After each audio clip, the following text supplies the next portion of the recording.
Hi guys, 18 Dapper here and welcome to this match preview for tomorrow night's fixture. It's the rearranged one. It's Crawley Town versus Doncaster Rovers in League 2. Let's get the video started.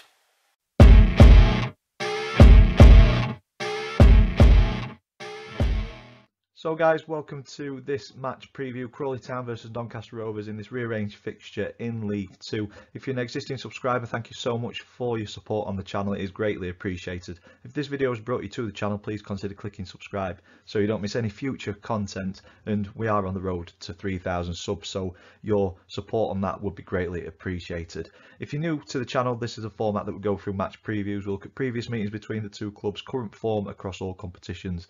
I choose a Doncaster Rovers player to say a few words about. I also pick Crawley's one to watch in my opinion, but I always say you know your club much better than what I do, so if there's somebody else that us Rovers fans should be watching out for in tomorrow night's fixture, get them in the comments down below.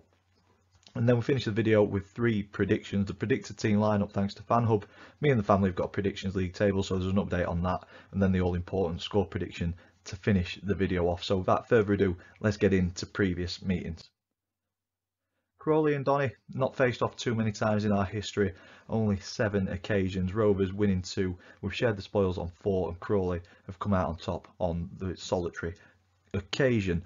Looking back at our more recent 5 fixtures between the two clubs, we go back to the 2014-15 season in League 1, and it was a draw at home, a 0-0 draw there, and then an absolute tonking away from home, a 5-0 win for the Rovers.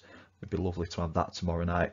And then we jump forward to the 16-17 season in League 2, and it was a double draw, a 1-1 draw at home, and then a 0-0 draw away from home.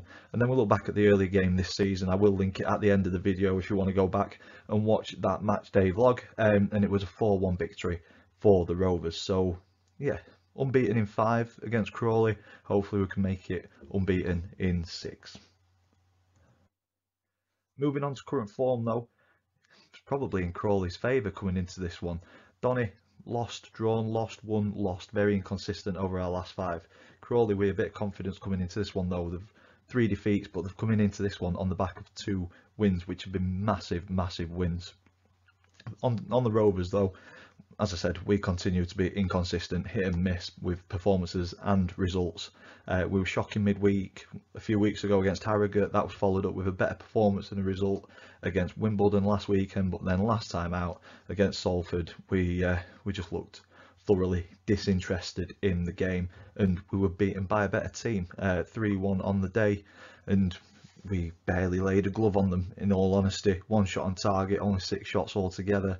It just shows the lack of creativity that's plagued us all season and has led us to a mid-table finish, and I can't see us challenging the top 7 one bit. For me, the season's over and it's time to plan for League 2 next season, in my opinion. I think get Jack Goodman in, one of the youth players who's scoring plenty of goals, see if there's any other youth prospects to get in and start getting them ready for next season. We always say that there's not that gap between under 18s and first team football. This is it. Nothing to play for. We're not going to get dragged into it. We've got 50 points. Let's give the young kids a go and see what they're made of. And you never know, 10 games at this level may just set them up nicely for a good pre-season and push on next season in professional football. That's just my opinion. I think our season's dead, and we need to do something to keep fans coming back next season, and it's going to be tough next year if nothing changes. I worry, I really do.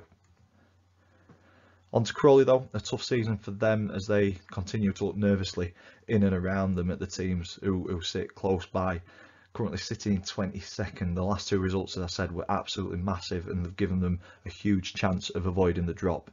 Wins against Harrogate and Wimbledon have pulled Crawley out of the bottom 2 for the first time in a while, and they also have 2 games in hand over the teams in and around them, which is huge at this stage of the season. Off-field antics may have impacted their season and the squad negatively, who knows. Wagme, they've made some questionable decisions. I could make a video all on that on its own, but it looks like they've taken a step back over recent months, and Crawley is starting to stabilise a little bit by the looks of things, and we'll see if they push on next year or not, but they've got to sort out this season and try and avoid the trapdoor that is into the non-league and they're setting themselves up well to do that over the last couple of games. Decent performances, a couple of good results. We'll see what they're made of tomorrow night against a team who, in Doncaster, are probably on the beach at this point. On to player profile for this video, I've gone with the new recruit, Stuart Moore, 28 years old goalkeeper. It was a very tough start for him on Saturday. Some poor decision making and execution of simple goalkeeping does leave a lot to be desired on initial watching. I don't want to put too much blame on him. I know the second goal he'll not want to see that back in a hurry, but I don't know, some basic things he should have done. But he's only been in the team for a day. I think he's not played football for 2 years, so I think we've got to see what he's like tomorrow night and possibly Saturday against Northampton. But emergency loan from Blackpool, his contract is up in June of 2023, so could Stuart Moore be a permanent addition in the summer?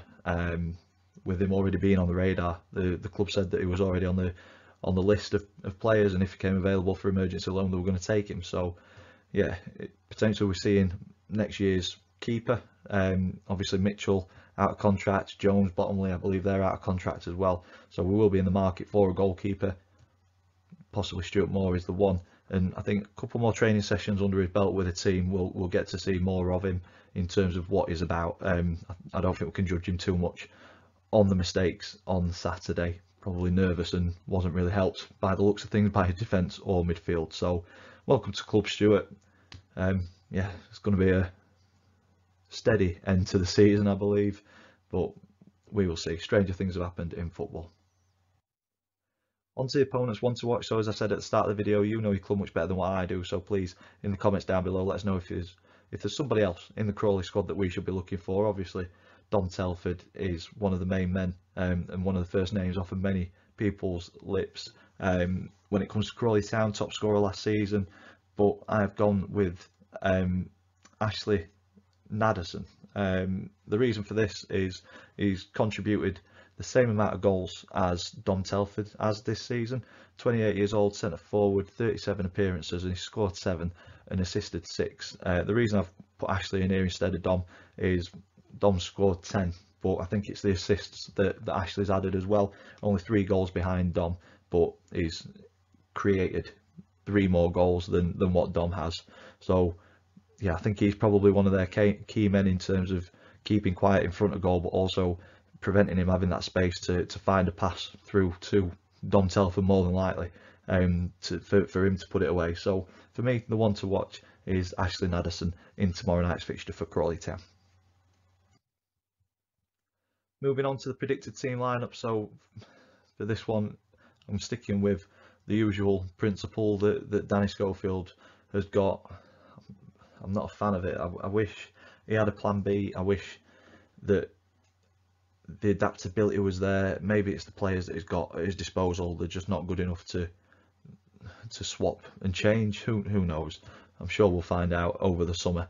But for my predicted team lineup, I've gone with Moore in goal. I don't think Mitchell will be fit for this one, so stick with Moore in goal.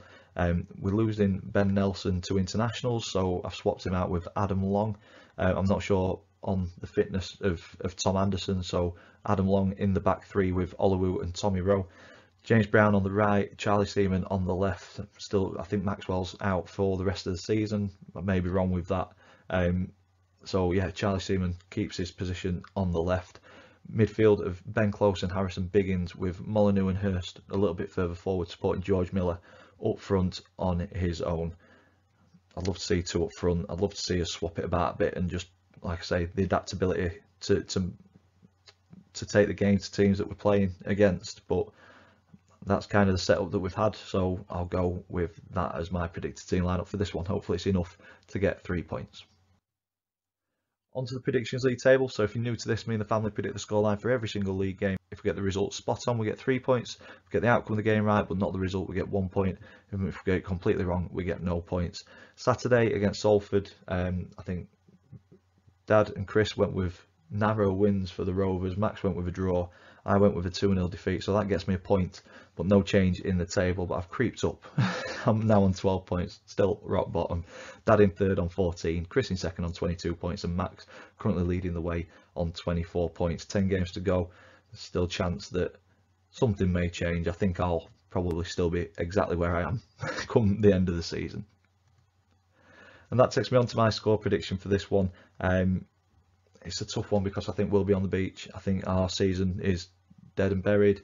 Crawley will be fighting for their lives, but I don't want that to be an excuse come the end of tomorrow evening. I want us to go there, a team who have struggled in the division this season, and I want us to come away with the 3 points. I want us to take the game to Crawley and win it and give us, well, I don't want hope because it's hope that kills you, but I don't know, just end the season strongly and hopefully push on next season. So for this one, I'm going with Crawley 1, Doncaster Rovers 3.